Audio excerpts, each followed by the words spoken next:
जय हिंद छात्रों। आज हम लोग पढ़ने वाले हैं क्लास 10th यूपी बोर्ड का साइंस में मानव नेत्र ह्यूमन आई। तो देखिए यहाँ पे ये जो सामने आपको चित्र दिख रहा है, ये केवल हमने आपको समझाने के पर्पज से यहाँ पे बनाया है। जो आपको परीक्षा में बना के आना है वो अभी हम आपको बता रहे हैं कि कौन सा चित्र बनना है। तो देखिए यहाँ पे सबसे इसका पहला पार्ट पढ़ने वाले हैं हम श्वेत पटल। ये क्या होता है? देखिए यहाँ पे आपका जो यहाँ पे आंख में जो सफेद भाग दिख रहा है, पूरा पीछे तक जो सफेद सफेद पूरा पार्ट होता है वो होता है श्वेत पटल। क्या होता है? श्वेत पटल। देखिए यहाँ पे मानव नेत्र का व्यास लगभग 2.3 सेंटीमीटर का होता है। कितना होता है? व्यास का मतलब होता है इसका आकार। इसका डायमीटर कितना होता है? 2.3 सेंटीमीटर का होता है। यह बाहर से श्वेत परत से ढका होता है। जो श्वेत परत जो भी हमने आपको दिखाया, जो बाहर से पूरी श्वेत परत होती वो उसको क्या कहते हैं हम लोग? श्वेत पटल। और यहाँ पे देखिए दूसरा है यहाँ पे परितारिका या आयरिस किसे कहते हैं। देखिए आयरिस जो है, हम देखते हैं किसी की कंजी आंखें हैं, कंजी मतलब किसी की पीली सी आंखें हैं या ब्राउन कलर की आंखें हैं, किसी की ब्लू आईज होती, समझ रहे, और किसी की ब्लैक होती, अधिकतर लोगों की ब्लैक ही होती हैं। ये किसके कारण होता है? आयरिस के कारण। आयरिस के कारण ही आंख का रंग निर्धारित होता है, समझ रहे, आयरिस के कारण ही आंख का रंग निर्धारित होता है। यहाँ पे देखिए, और आयरिस का काम क्या होता है कि ये प्रकाश की मात्रा को नियंत्रित करता है। मतलब क्या है? यह प्रकाश की मात्रा को नियंत्रित करता है। आंख का रंग आयरिस पर ही निर्भर करता है। इसका मतलब है कि कितना प्रकाश हमारी जो आंख है इसके अंदर आएगा, ये कौन निर्धारित करेगा? आयरिस, समझ रहे। इसके बाद है पुतली। पुतली क्या होती? यहाँ पे आप देख रहे हैं ये जो आयरिस है, आयरिस के बीच में एक बिंदु है, ये कौन सी जगह? ये है पुतली। इसका काम क्या है? आयरिस के मध्य बिंदु को पुतली कहते हैं। ये जो बीच में इसका मध्य बिंदु है इसको कहते हैं पुतली। ये हमेशा ब्लैक कलर की ही होती है। पुतली जो है हमेशा सभी में ब्लैक कलर की होती है, लेकिन रंग किसका बदलता है? केवल आयरिस का।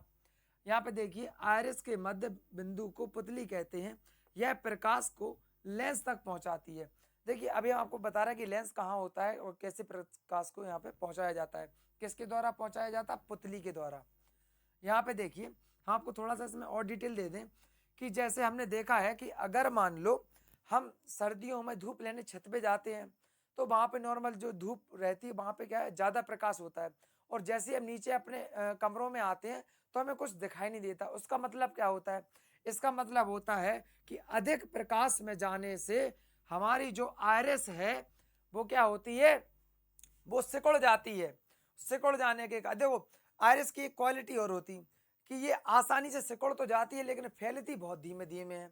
जैसे कि अपन लोग जैसे सर्दियों में, अभी हमने आपको बताया कि सर्दियों में अपन लोग छत पे गए, धूप ली, वापस जब नीचे आए तो क्या होगा? जब धूप ले रहे थे तब तो आराम से पुतलियां जो सॉरी ये आयरिस जो है ये सिकुड़ गया था। लेकिन जब जैसे ही नीचे आए अंधेरे में तो क्या होगा कि नीचे एकदम धीमे धीमे धीमे जो है आयरिस जो है फैलता है। फैलने का मतलब क्या है कि कम प्रकाश में ये फैलता है। मतलब क्या? नीचे अंधेरा रहता तो क्या है कि ये कम प्रकाश में फैलता है धीरे धीरे। इससे क्या है? फिर हमें धीमे धीमे वस्तुएं दिखाई देने लगती हैं। जो काम परितारिका या आयरिस में इसका होता है, कैसा कि अधिक प्रकाश में ये सिकुड़ती हैं और कम प्रकाश में फैलती है। वही काम सेम पुतली का होता है, क्योंकि यहाँ जो होती है आयरिस, आयरिस के बीच में ही क्या होती? पुतली। जैसे आयरिस सिकुड़ता है पुतली भी सिकुड़ जाती है, आयरिस फैलता है तो पुतली भी फैल जाती है। इसके बाद देखिए यहाँ पे ये कॉर्निया। कॉर्निया क्या है? नेत्र का उभरा हुआ भाग। देखिए जैसे मोबाइल में टेम्पर ग्लास लगा होता है, टेम्पर ग्लास समझते हैं, जो ऊपर मोबाइल में जो ग्लास चढ़ा होता है, जैसे ठीक उसी प्रकार नेत्र के बाहर एक परत होती है जिसे कहते हैं कॉर्निया, और वो उभरी हुई होती है।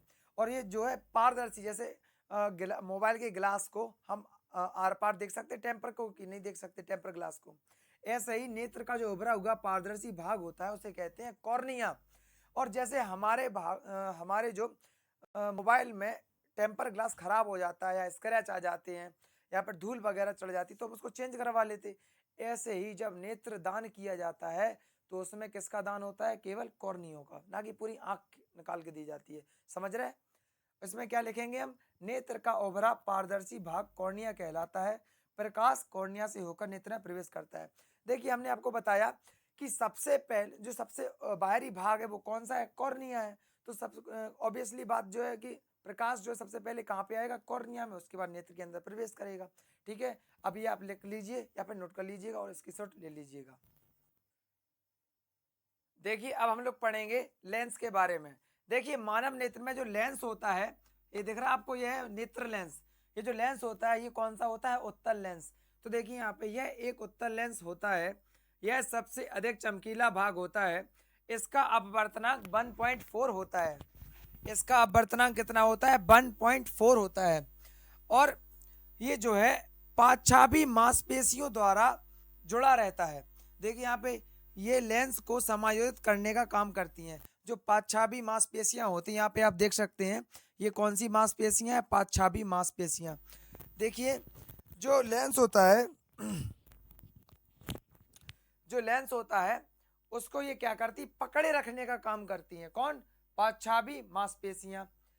ये लेंस को समायोजित करने का काम करती है, जिससे प्रतिबिंब रेटिना पर बनता है। ठीक है, अब देखिए यहाँ पे पांचछाभी मांसपेशियां जो होती हैं, जैसे मान लो अगर हम कोई दूर की वस्तु देख रहे हैं तो ये मांसपेशियां क्या करेंगी, उस लेंस को एकदम पतला कर देंगी। पतला कर रखने का मतलब क्या, जैसे मान लो किसी चीज को अगर हम खींचें तो पतली हो जाती कि नहीं हो जाती। जैसे मान लो किसी चीज को हम खींच रहे हैं तो पतली हो जाएगी। ऐसे ये जो मांसपेशियां हैं ये क्या करती, लेंस को खींच देती हैं।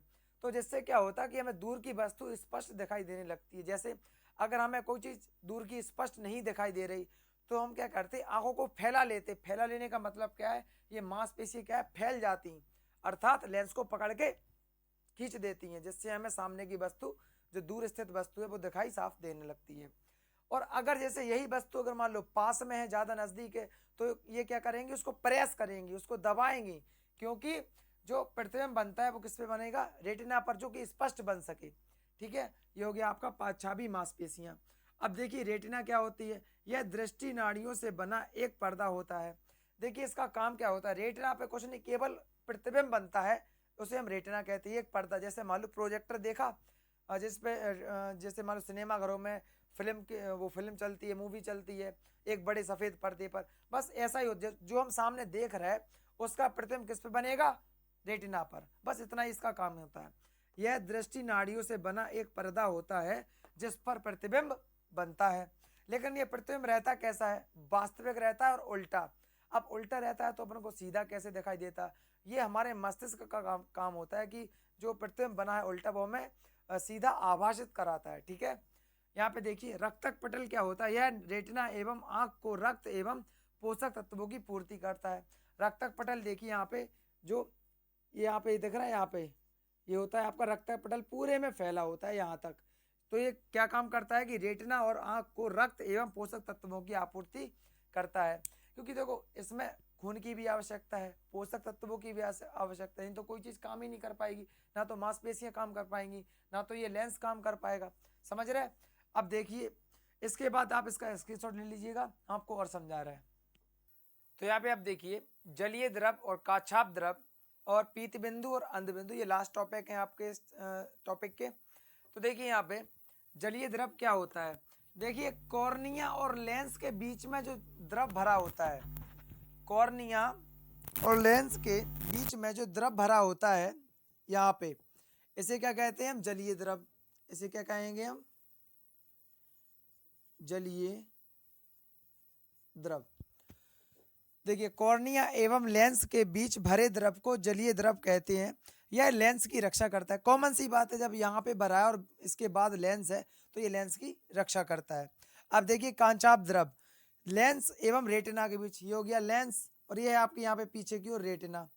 देखिए यहाँ पे लेंस एवं रेटिना के बीच भरे द्रव को कांचाप द्रव कहते हैं। ये जो बीच में दिख रहा है आपको, ये क्या है, कांचाप द्रव। इसमें देखिए पानी की मात्रा लगभग 99% रहती है। समझ रहे। अब देखिए यहाँ पे यह आंख को गोल बनाए रखने का, देखिए यहाँ पे यह इतनी मात्रा में कि ये आंख को एक शेप दे देता है, कैसा, गोलाकार। देखिए यहाँ पे अगला है पीत बिंदु। पीत बिंदु कुछ नहीं है, रेटिना के बीच का एक ऐसा बिंदु है जिस पर प्रतिबिंब सबसे अच्छा बनता है, मतलब बिल्कुल सबसे क्लियर प्रतिबिंब जिस बिंदु पर बनता है उसे कहते हैं हम पीत बिंदु। देखिए यहाँ पे रेटिना के बीच का वह बिंदु जहां प्रतिबिंब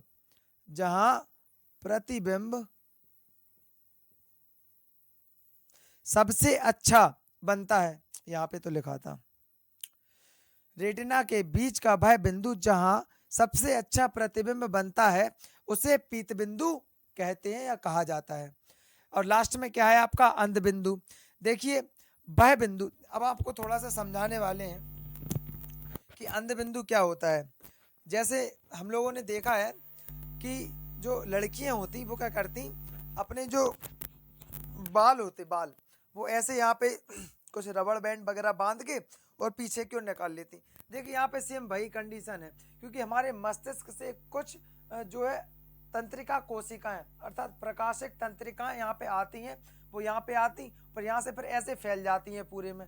तो यहाँ पे जहाँ से वो फैलना स्टार्ट हुई हैं, जहाँ से वो फैलना स्टार्ट हुई हैं अर्थात कोई एक बिंदु तो होगा उसका। जैसे यहाँ पे लड़कियां जो है बैंड बांध लेती हैं यहाँ पे कोई रबड़ बैंड करके, तो यहाँ पे जो बैंड बनेगा यहाँ पे जो बिंदु होगा उसको कहेंगे हम अंध बिंदु। देखिए वह बिंदु जहां से प्रकाशिक तंत्रिकाएं मस्तिष्क की ओर जाती है, मस्तिष्क की ओर से आती हैं, उसे कहते हैं हम अंध बिंदु कहते हैं। और यहाँ पे जो है बिल्कुल भी प्रकाश नहीं होता है, इसलिए यहाँ पे जो है सुग्राह्यता अर्थात देखने की क्षमता बहुत ही कम होती है, मतलब दिखाई नहीं देता यहाँ पे क्या, यहाँ पे इसलिए इसको क्या कहा जाता है, अंध बिंदु कहा जाता है। और ये आपको चित्र बनाना है मानव नेत्र का, ठीक है। और आपको ये अच्छे समझ में आ गया होगा। और इसमें जो कुछ भी आपको जो डाउट है वो हमें कमेंट सेक्शन में बता दीजिएगा, हाँ आपको क्लियर कर देंगे, ठीक है। तो फिर जय हिंद जय भारत।